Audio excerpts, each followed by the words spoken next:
नमस्कार, मैं राहुल कठेरिया। आपने कभी प्रधानमंत्री मोदी जी को माफी मांगते हुए देखा है? बहुत रेयर केसेस ऐसे होते हैं जब मोदी जी माफी मांगते हैं। कल प्रधानमंत्री मोदी जी ने महाराष्ट्र की जनता से माफी मांगते हुए बोला, मेरे आराध्य देव छत्रपति शिवाजी महाराज की उनके चरणों में मस्तक रखकर माफी मांगता हूं। यानी कि महाराष्ट्र की जनता से छत्रपति शिवाजी महाराज जी को लेकर माफी मांगी है। और माफी इसलिए मांगी है क्योंकि महाराष्ट्र में एक छत्रपति शिवाजी महाराज की बहुत बड़ी मूर्ति लगी हुई थी, वो मूर्ति गिर गई है। तो उसके बाद इस मुद्दे पर महाविकास अघाड़ी या इंडिया गठबंधन ने भारतीय जनता पार्टी को जमकर घेरा, उस पर हमला किया। इस हद तक हमला किया कि भारतीय जनता पार्टी इस मामले को लेकर बैकफुट पर आ गई।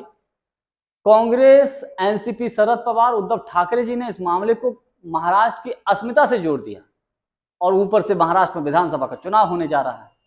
तो आप समझ सकते हैं कि मामला कितना गंभीर है।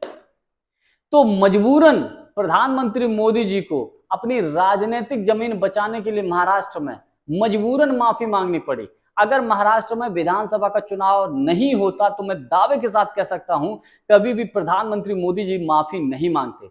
उदाहरण के तौर पर आप ऐसे समझिए, किसान आंदोलन आपको याद होगा। किसान आंदोलन में प्रधानमंत्री मोदी जी ने तब माफी मांगी थी जब उत्तर प्रदेश का विधानसभा का चुनाव नजदीक आ गया था। तब मोदी जी ने कहा था कि मेरी तपस्या में ही कुछ कमी रह गई है। तो सवाल ही नहीं उठता कि प्रधानमंत्री मोदी जी माफी मांगते। और ऊपर से भ्रष्टाचार का गंभीर आरोप लगा है कि भारतीय जनता पार्टी के नेताओं ने महाराष्ट्र की अस्मिता यानी कि महाराष्ट्र की शान यानी कि छत्रपति शिवाजी महाराज की मूर्ति में ही भ्रष्टाचार कर दिया।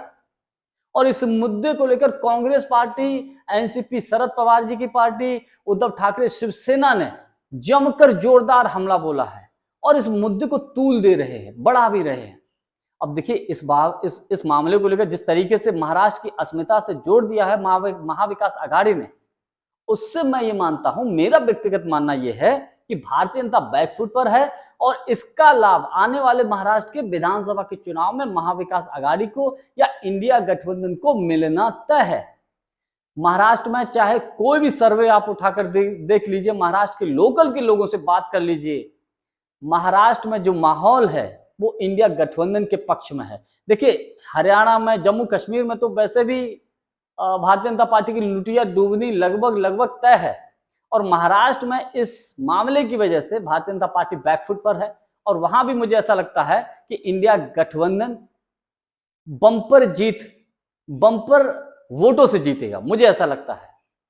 अब क्या होगा वो तो आने वाला वक्त बताएगा, लेकिन जानकारी हमारी आपको कैसी लगी कमेंट्स करके हमको जरूर बताइएगा। बहुत बहुत धन्यवाद। नमस्कार।